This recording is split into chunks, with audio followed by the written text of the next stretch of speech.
प्रसिद्ध पौराणिक कथा रामायण में वर्णन है कि रावण की हार का अगर कोई सबसे बड़ा जिम्मेदार था तो वो उसका भाई विभीषण था। भारत जैसे देश में भी ये बात लागू होती है। उसके लिए खतरा चीन और पाकिस्तान तो हैं, लेकिन वो दुश्मन उससे कहीं ज्यादा खतरनाक हैं जो देश के अंदर बैठे हुए हैं। आरोपों पर गौर करें तो पीएफआई भी ऐसा ही दुश्मन है।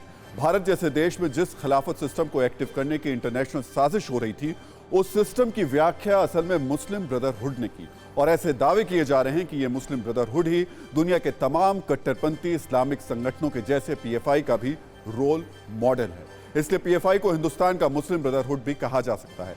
आज आपको यह भी समझने की जरूरत है कि आखिर दोनों का काम का पैटर्न क्या है। मिस्र से 1928 में शुरू हुए मुस्लिम ब्रदरहुड का असली मकसद गैर मुस्लिम सिस्टम के खिलाफ बगावत करना है, और उसी के रास्ते पर चलते हुए पीएफआई पर भी मुसलमानों को सरकार के खिलाफ भड़काने के आरोप लगते रहे हैं।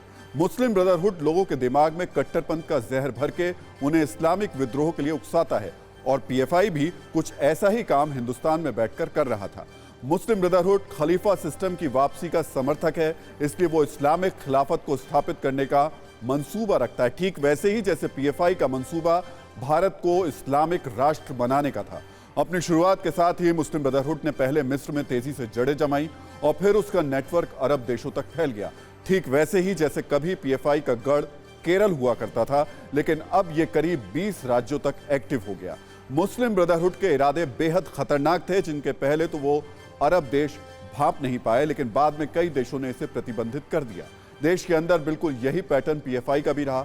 बहुत से अरब देश मुस्लिम ब्रदरहुड को आतंकी संगठन मानते हैं। ठीक इसी तरह पीएफआई के खिलाफ भी अब आतंकी कनेक्शन के कई सबूत मिल चुके हैं। आरोप है कि पीएफआई हमास की विचारधारा पर भी काम कर रहा था, जो कि मुस्लिम ब्रदरहुड की उग्रवादी शाखा है, जिसका पीएफआई कई मौकों पर समर्थन करता रहा है।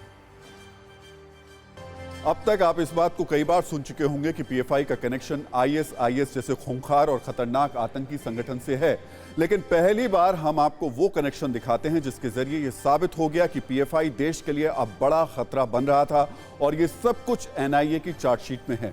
Popular front of India Bharat के लिए इस्लामिक स्टेट यानी आईएस के लिए जिहाद का प्लान बना रहा था। पीएफआई की साजिश का सबसे बड़ा मोहरा था शाहजहां नाम का एक 32 साल का शख्स। पीएफआई युवाओं का ब्रेन वॉश करने के लिए कुख्यात है, और दावा है कि कुछ ऐसा ही करके केरल के कन्नूर में रहने वाले शाहजहां को तुर्की और सीरिया भेजा गया।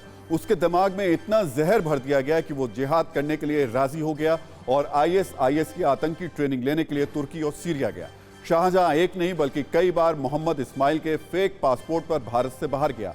हालांकि 2017 में तुर्की की अथॉरिटी ने शाहजहां को एयरपोर्ट से डिपोर्ट कर दिया, जिसकी टिप दिल्ली पुलिस को मिल गई और उसने शाहजहां को दिल्ली एयरपोर्ट से गिरफ्तार कर लिया।